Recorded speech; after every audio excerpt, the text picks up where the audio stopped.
Untuk dibilang lukanya itu subhanallah itu seperti ditembak jarak dekat, karena saya benar-benar luka tembak itu di dada ada 3, di punggung itu luka robek seperti diseret, di jidat ini ada biru seperti dihantam senjata api yang belakangnya saya kan nggak tahu ya jadi senjata itu seperti apa, di belakangnya ini biru pas, dan juga tembakannya itu dari jarak dekat 4 lubang sini Pak, nembus ke belakang semua Pak. Nauzubillah summa nauzubillah. Mata sebelah kiri ini seperti ada bekas peluru tembus ke belakang. Ada satu juga di kepala belakang telinga tembus ke sini, artinya dia dari samping. Kemudian ada yang bekas luka bakar semacam disiksa di belakang.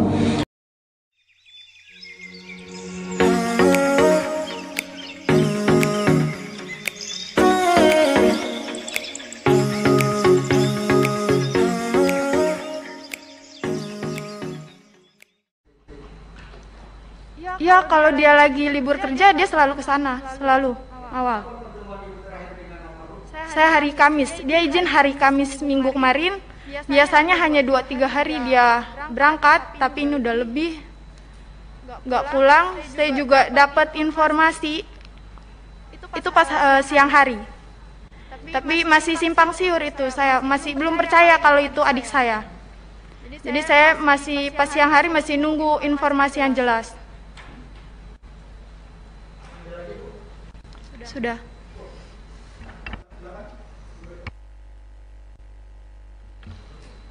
Ya Pak. Kebetulan saya ketemu terakhir dengan adik saya tuh Kamis malam Jumat. Di sana tuh tumben sekali, itu memang beda. Adik saya tuh salaman dengan ibu, dipeluk, dia minta izin, mah doain dede ya. Itu tumben banget. Biasanya dia nggak mau dipeluk karena mungkin udah gede merasa malu. Dan akhirnya, oh ya udah mau kemana? Mau ngawal Habib ke Megamendung. Di hari Minggu itu saya lupa Sabtu malam Minggu atau Minggu malam Senin itu sempat video call dengan kami, dan itu sehat, dia senyum. Lagi ngapain? Udah makan atau belum? Lalu ketika di hari Seninnya tiba-tiba ada tim laskar datang ke rumah menanyakan Davi udah pulang belum. Itu ya bertemu dengan ibu saya karena saya sedang di rumah lagi mengerjakan tugas. Terus belum, kan Davi mengawal. Oh gitu. Ya udah ibu ke pertamburan dulu yuk. Buat apa? Di situ saya bingung ya. Kebetulan di handphone ada notifikasi berita, saya baca. Saya langsung kepikiran adik saya teleponin terus, saya WA-in terus, kok nggak ada kabar, ini kemana? Dan itu berita masih simpang siur, kami tidak tahu kebenarannya itu seperti apa.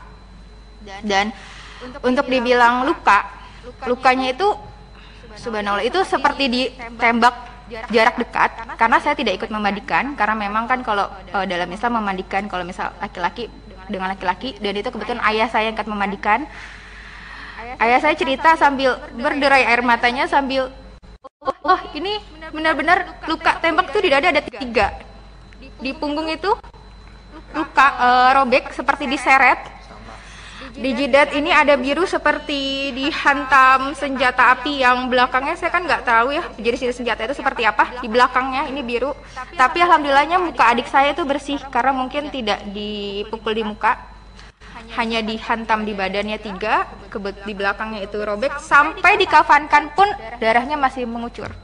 Subhanallah, itu buat kami sangat luar biasa ya. Itu benar-benar seperti pembantaian yang berarti kan seperti tidak ada perlawanan di sana. Jadi seperti yang diberitakan itu kan bohong. Itu yang membuat kami, ya Allah, ini saya udah nggak bisa berkata-kata lagi. Itu aja Bu? Ya. Selanjutnya keluarga Lutfil, silakan Pak. Ya Pak. Dari pertama-tama lagi hari Kamis, anak saya mau berangkat pamit, itu Kamis sore. Bi minta ridhonya Bi, saya mengawal Habib. Sama uminya begitu juga. Insya Allah saya ridhoin, yang penting jalan yang benar. Anak saya juga nggak pernah membawa senjata apapun, pisau aja nggak pernah, apalagi pistol Pak. Habis itu berangkat, lalu hari Minggu siang jam 14.00 saya chattingan,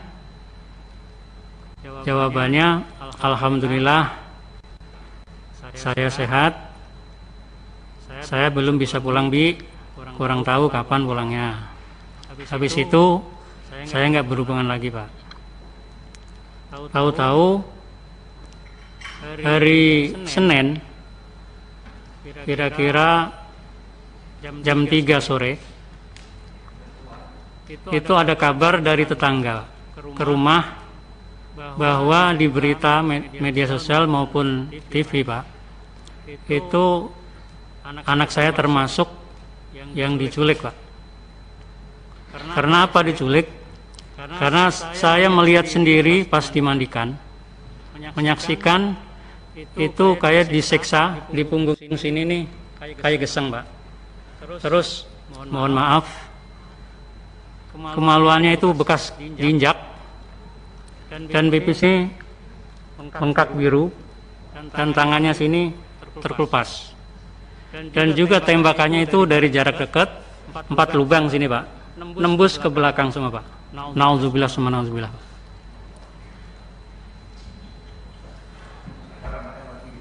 Jadi kulitnya juga yang di belakang sama yang sini itu agak terkelupas Pak, agak lebar jadinya.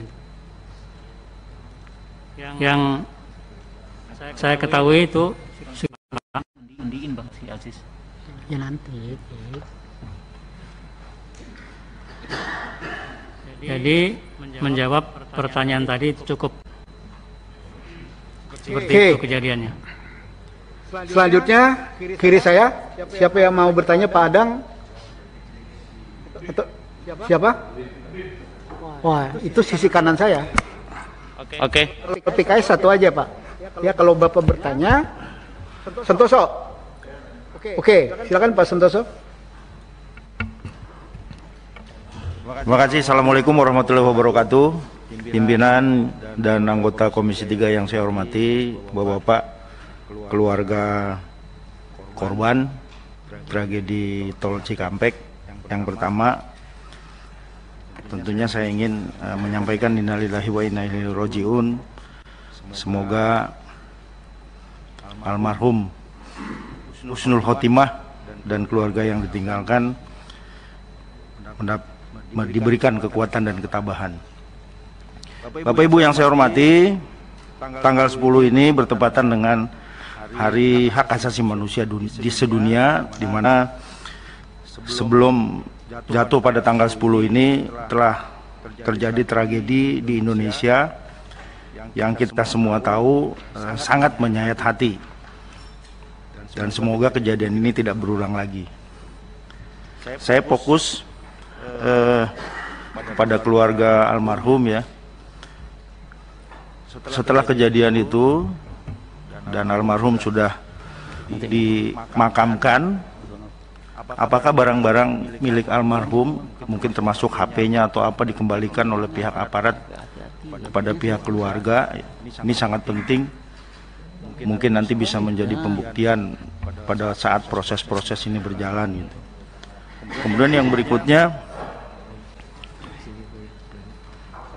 saya ingin menanyakan juga, apakah pihak keluarga atas kejadian ini merasa terancam gitu, atau ada yang mengancam gitu? Karena menurut saya penting juga gitu. Karena jangan sampai keluarga Bapak Ibu sudah menjadi korban, tapi Ibu juga terancam, terintimidasi atas musibah ini, sehingga Bapak Ibu tidak bisa menceritakan, tidak bisa menjelaskan apa-apa yang menjadi korban ya dari pihak keluarga Ibu. Saya kira itu pimpinan dari saya, terima kasih. Pertanyaan Saudara Sentoso. Yang pertama, apakah ada barang almarhum baik Reza, Andi, Luffy, ya, Kadafi itu pada saat jenazah diserahkan, itu ada yang diserahkan HP atau yang lain? Itu pertanyaannya. Yang kedua, ya, apakah ada ancaman-ancaman terhadap keluarga korban? Ya, agar tidak bersaksi atau tidak tidak menuntut dan macam-macam, ada nggak itu? Itu kan sok. Oke, silakan mulai orang tua Pak Lupil, almarhum Lupil. Ya, terima kasih.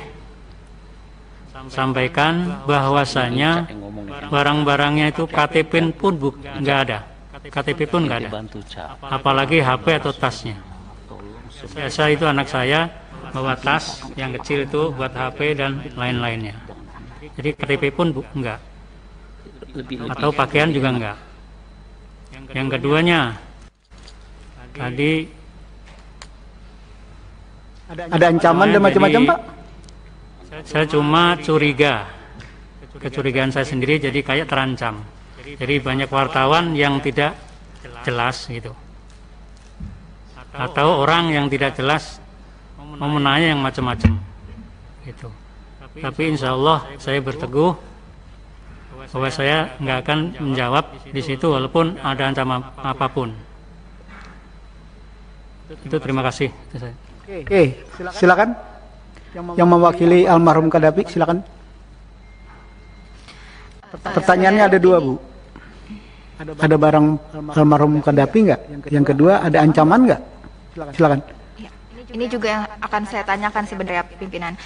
Kami keluarga tidak diberikan barang-barang Qaddafi, handphone, tas, dompet itu tidak sama sekali.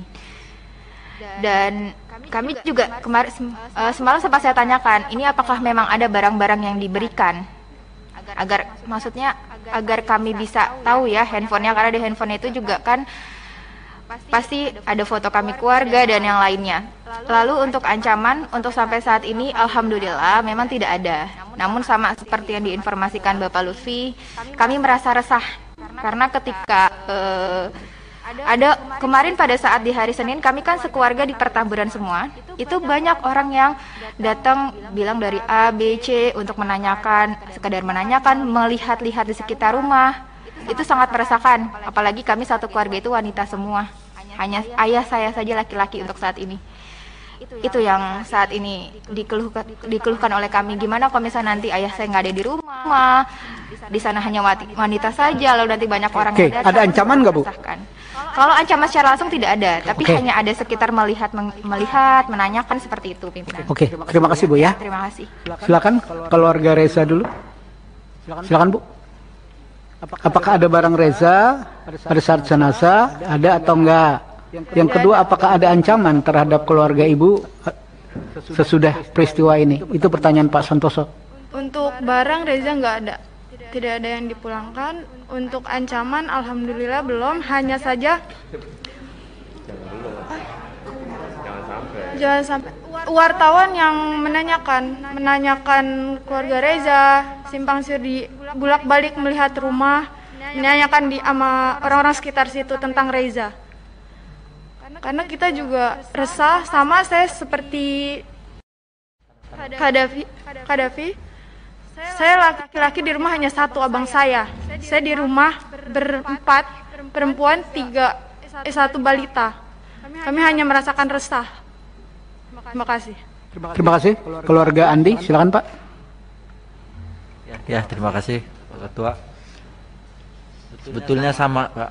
Ya, dari teman-teman semua perwakilan, nggak ada satupun barang yang saya terima ya punya almarhum, bahkan itu masih aktif loh Pak. Iya, saya bingung itu masih aktif loh. Nah itulah, cobalah kalau bisa itu barang-barangnya itu dikembalikan seharusnya Pak. Iya. Untuk ancaman saat ini sih enggak, cuman banyak aja yang nanya gitu Pak. Samalah, jadi bikin resah juga gitu. Terima kasih Pak. Terima kasih. Oleh karena itu pada keluarga saya mohon sabar ya untuk kami berkoordinasi dan bekerja, dan Komisi 3 membidangi hukum HAM ini dan keamanan insya Allah akan bekerja secara maksimal. Selanjutnya pertanyaan saya dengar juga seperti yang Habib tadi menceritakan, pengacara Aziz Yanuar ya. Oke, Pak Habib, substansi aja Pak. Langsung saja, tolong ceritakannya dengan detail setelah kalian memandikan, yang kelihatan benar tuh apa dan apa, jelaskan apa adanya dan kira-kira kesimpulan Anda tuh bagaimana. Terus selanjutnya kepada keluarga setelah kejadian, apa yang didengar dari pihak Polri kepada keluarga masing-masing. Wallahu a'lam bishawab. Terima kasih Ketua. Assalamualaikum warahmatullahi wabarakatuh. Oke, pertanyaan Habib mirip dengan pertanyaan Pak Santoso. Ya. Nanti lawyer akan menjelaskan semua. Di akhir ya Pak ya. Oke. Golkar.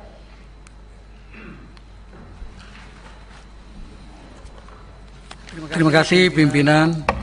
Yang saya hormati pimpinan dan anggota Komisi 3, yang saya hormati para keluarga korban. Pertama-tama saya mengucapkan turut berduka cita yang sedalam-dalamnya atas berpulangnya ke rahmatullah anak keponakan kita yang telah mendahului. Yang kedua, saya juga mengucapkan terima kasih atas kepercayaan yang diberikan oleh para keluarga korban kepada Komisi 3 untuk mencari sebuah keadilan di sini melalui beberapa langkah-langkah yang akan dilakukan sesuai dengan tupoksi yang ada di Komisi 3. Yang ketiga adalah pertanyaan saya. Apakah di antara keluarga yang hadir atau pengacara yang hadir pada hari ini, adakah yang ikut dalam rombongan sehingga bisa menceritakan kepada kami secara langsung? Itu yang pertama pertanyaan saya. Adakah yang hadir di sini? Yang hadir ya, yang hadir, supaya bisa menceritakan peristiwa kejadian yang sebenarnya pada saat kejadian. Itu pertanyaan saya. Yang kedua pertanyaan saya adalah, kalau memang tidak kakaknya, saudaranya yang tidak menyaksikan langsung, sudah pernahkah ada komunikasi kepada yang hadir langsung di TKP, yang menyaksikan, yang mendengarkan kejadian itu? Apakah sudah mendengarkan langsung dari yang ada di TKP pada saat itu, supaya kita bisa mendapatkan kira-kira penjelasan yang benar-benar faktual? Itu yang harapan kita. Saya kira hanya dua pertanyaan saya Pak Ketua. Terima kasih. Assalamualaikum warahmatullahi wabarakatuh. Terima kasih.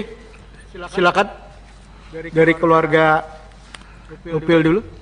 Pertanyaan Pak Supriyansa dari Golkar.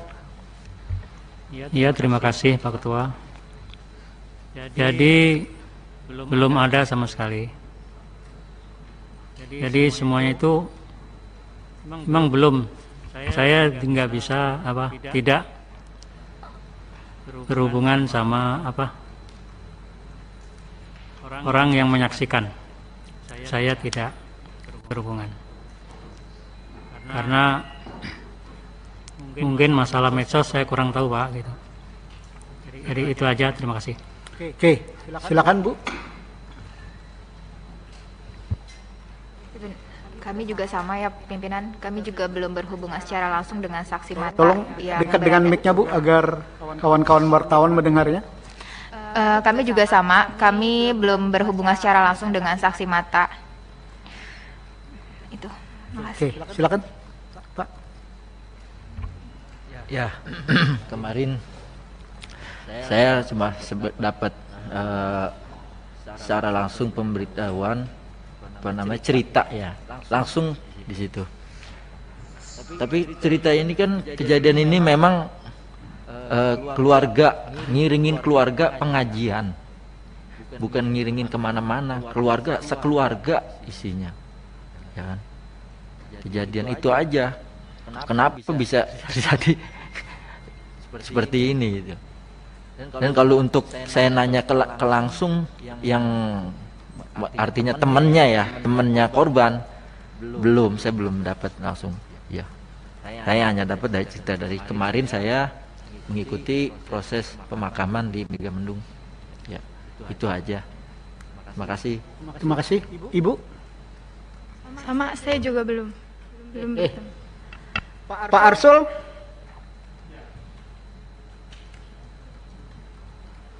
Terima kasih pimpinan atas kesempatan yang diberikan.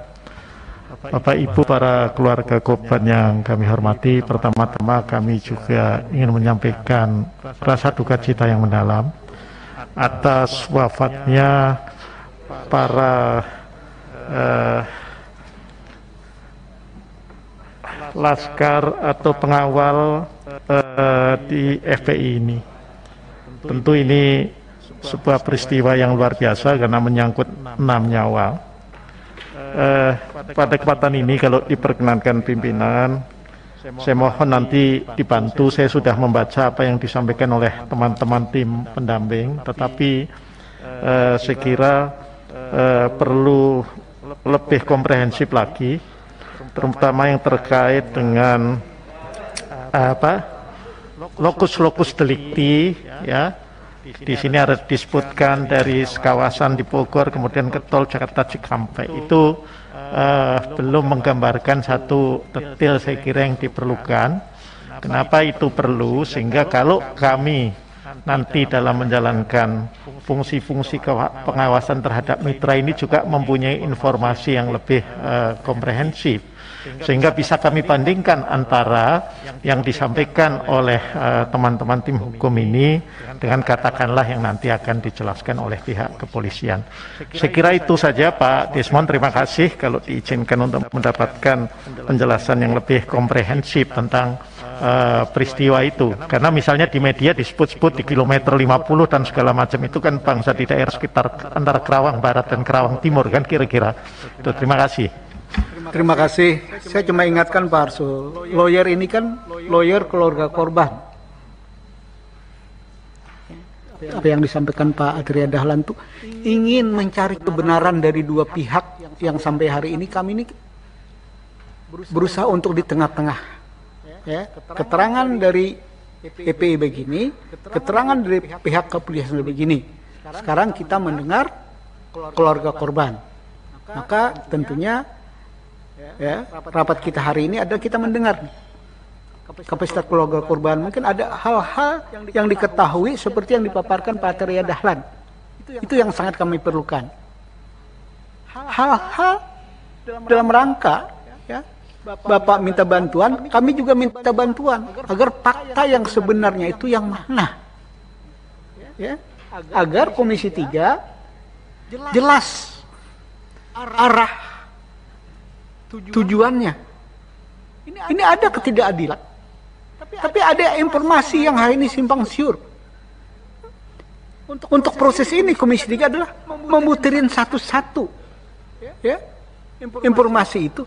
Mana sebenarnya fakta sebenarnya, ya, walaupun secara vulgar kalau kita bicara tentang extraordinary seperti yang dipaparkan tadi ada benarnya, tapi harus ada pembuktian mendukung lain di luar pengadilan, benar, tapi ada hal-hal yang harus kita, kenapa? Karena kita menjaga semuanya.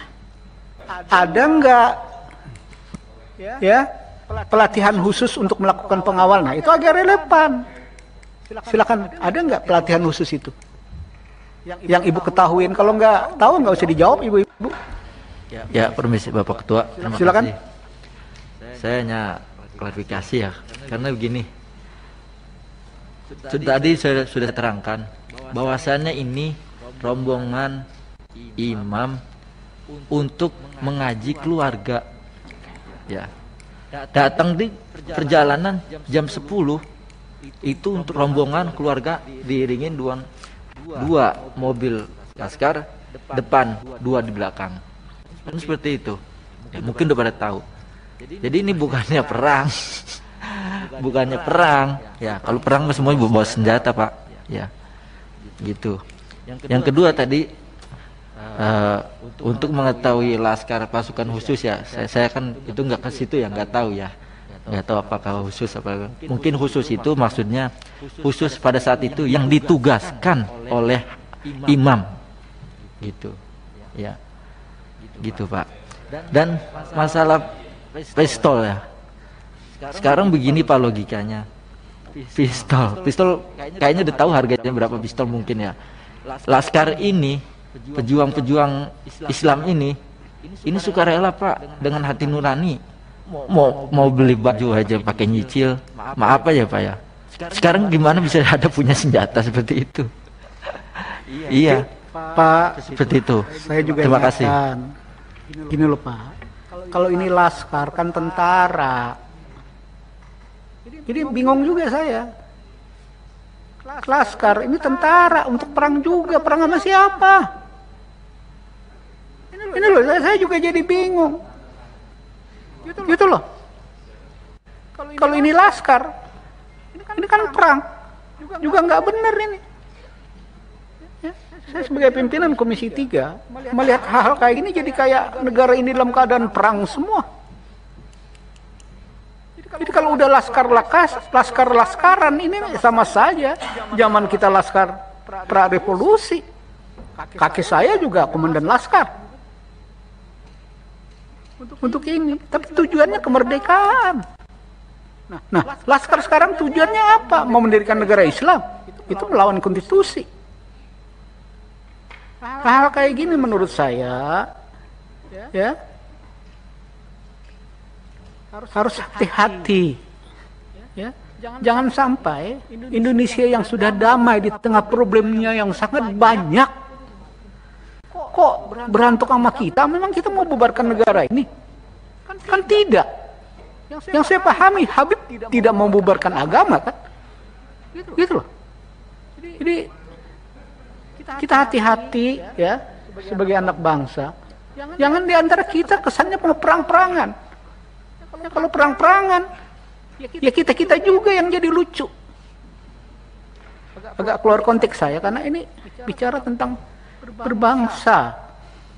Masa kita rusak yang udah kita bangun karena kepentingan politik, kan lucu, Pak.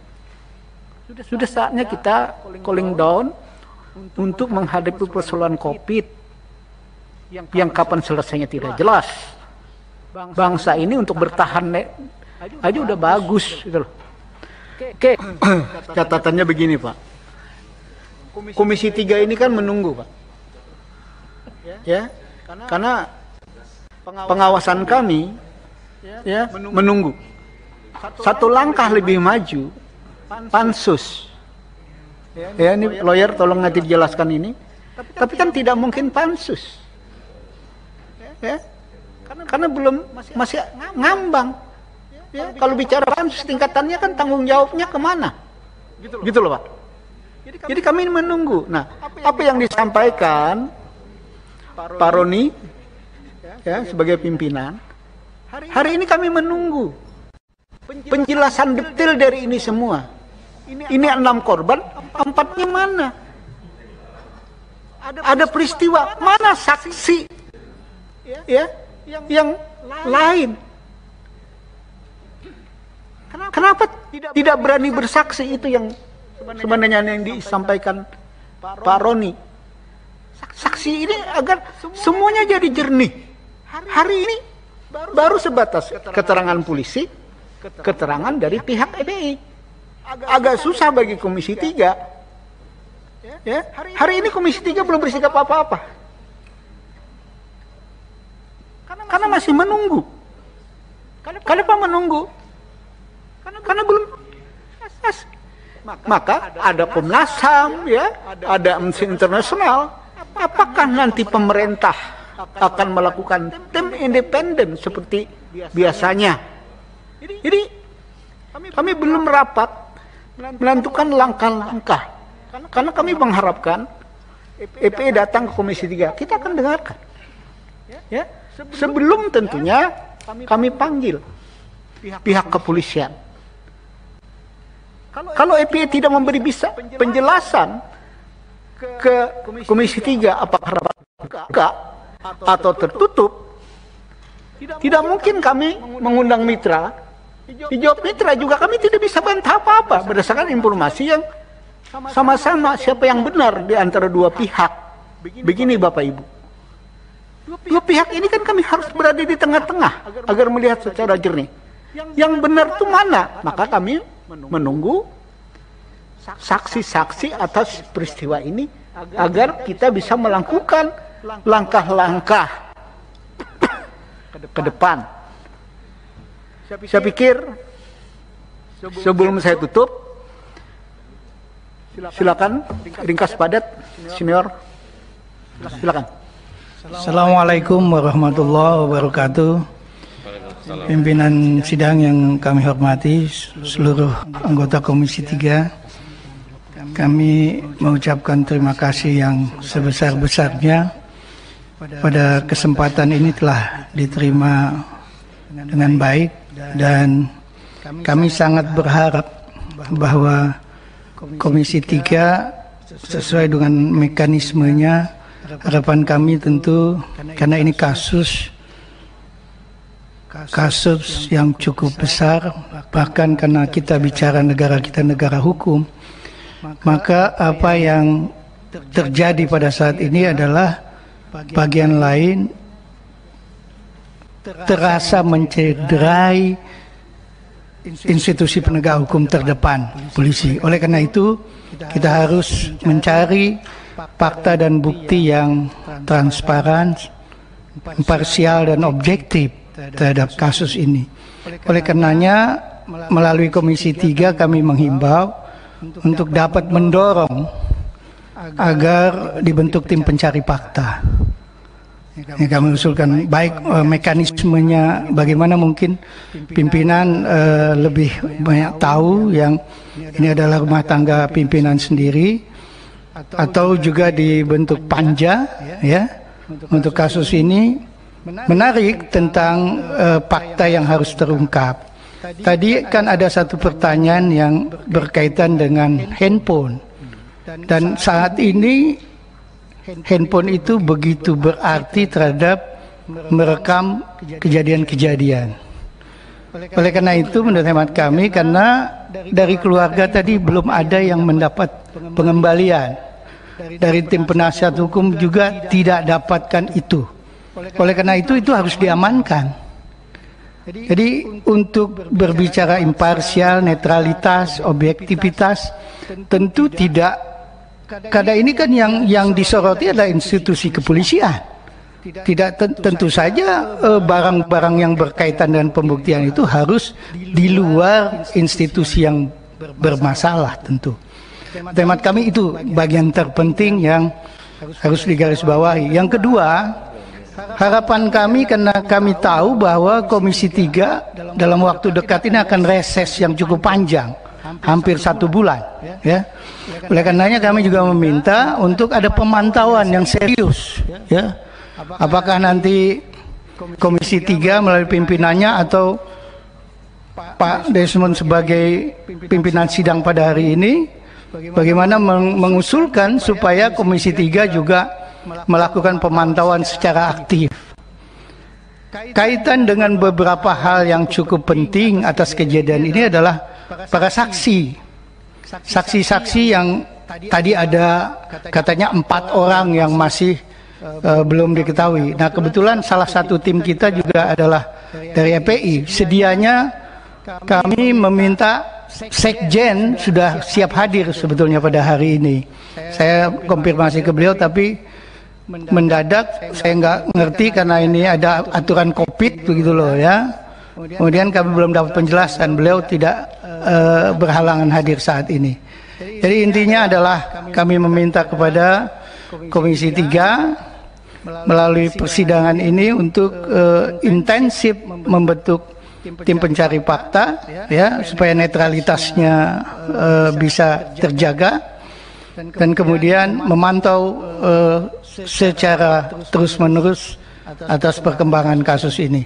Selanjutnya mungkin yang agak detail, tadi ada beberapa hal yang juga ditanyakan para anggota Komisi 3. Mungkin Pak Aziz ini kebetulan juga di dalam struktur FPI beliau juga masuk ya, wakil sekretaris, barangkali bisa dimintai sesuai dengan apa yang beliau miliki. Demikian dilanjutkan oleh Pak Baris.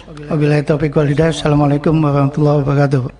Oke, Pak Riz, ringkas padat Pak, bicara tentang Anda katanya ikut memandikan mayat itu aja, ya. Karena tadi juga Pak Ahmad Mijan bilang bahwa berharap Komisi 3 reses pun masih terima pengaduan kan? Itu sudah kita rencanakan Pak, ya. Jadi untuk EPE mengadu dengan catatan detail termasuk bahwa saksi-saksi ya atas peristiwa ini kalau benar ada 4 orang atau lebih daripada itu, kita akan selalu buka. Nanti kita akan rapatkan ya, apakah panja, apakah tim saja selama reses, bahwa Komisi 3 reses minta izin pimpinan DPR untuk kita boleh terima pengaduan. Silakan. Terima kasih pimpinan. Mohon izin saya sedikit tanggapi satu-satu tapi singkat saja. Yang pertama, lokusnya itu dari Perumahan The Nature Mutiara Sentul ke arah Kerawang. Tadi dari Bapak anggota Dewan ada pertanyaan demikian. Kemudian selanjutnya memang sejak 2 hari itu di lokasi sudah ada yang mengikuti dan memantau kondisi di Perumahan The Nature Mutiara itu, ada mencurigakan.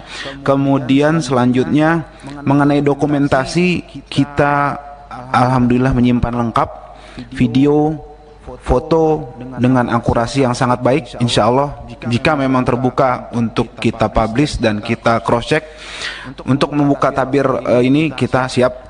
Kemudian juga terkait yang kondisi jenazah, saya ada di iring-iringan pertama terkait jenazah pertama atas nama Andi Oktiaman.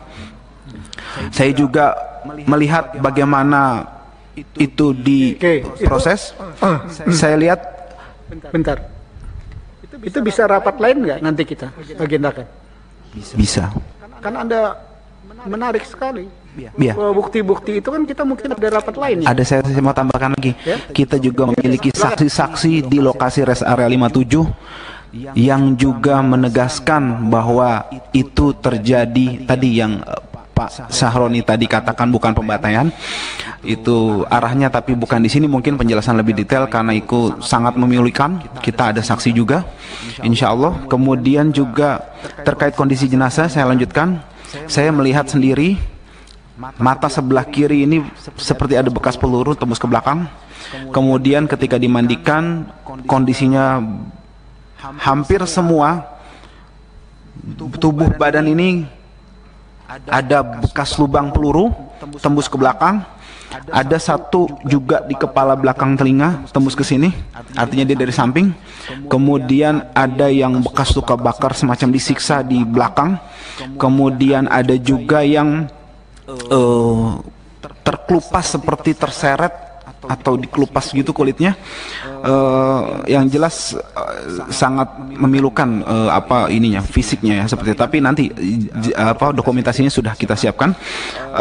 Kemudian satu, mohon pimpinan perlu diketahui bahwa keluarga awalnya tidak pernah mengizinkan otopsi. Dan kita memiliki surat pernyataan itu jelas dan juga tidak mengizinkan dimandikan. Akan tetapi ala kulli hal pihak kepolisian melakukan itu sepihak. Kemudian yang terakhir terkait iring-iringan, saya sedikit koreksi bahwa penjelasan bahwa ada yang kabur terkait dengan kondisi-kondisi itu menurut kami itu sangat tidak logis, dan saksi yang beriring-iringan menegaskan bahwa satu mobil itu saja yang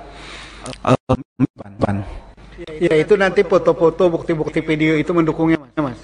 Ya. Tadi itu untuk jenazah. Artinya saya meluruskan bahwa menurut informasi hanya 6 orang ini memang yang syahid, dan memang 6 orang dalam satu mobil. Artinya tidak, kalau misalnya ada informasi dalam satu mobil ada 10 orang itu tidak benar seperti itu. Itu singkat saja. Terima kasih Pak Pimpinan atas waktunya. Assalamualaikum warahmatullahi wabarakatuh. Oke. Tanpa terasa luar biasa juga kita. Sebelum saya tutup, ada catatan yang ingin saya sampaikan. Pertemuan hari ini sebenarnya lah agenda mendengarkan keluarga korban. ya. Tapi ada tambahan dari lawyer yang juga anggota EPI yang sangat menarik, ya. Karena apa yang disampaikan itu bukti-bukti yang melengkapi semua peristiwa-peristiwa dari dua sumber informasi yang berbeda. Mana pihak kepolisian, mana pihak EPI, ya. Ini kan bagi kami harus memposisikan diri di mana. Tapi ke depan kami akan berharap sekali, ya, bisa kita agendakan pertemuan untuk lebih detail agar kami bisa mengambil posisi yang benar. Kalau ini kita mau apaan gitu loh, mau ngapain jadi bingung sebenarnya. Nah, inilah posisi Komisi 3. Reses tidak menghalangi pengaduan, begitu Pak, ya. Itu disepakatin, ya, tinggal kita pelinukan nanti, ya. Begitu, saya pikir rapat hari ini banyak hal kita dapatkan dari keluarga korban, dari lawyer, ya. Tentunya catatan bagi kita Komisi 3 banyak catatan-catatan sebagai pembanding untuk di rapat-rapat Komisi 3 yang akan datang. Cukup sampai sekian pertemuan kita hari ini. Wassalamualaikum warahmatullahi wabarakatuh.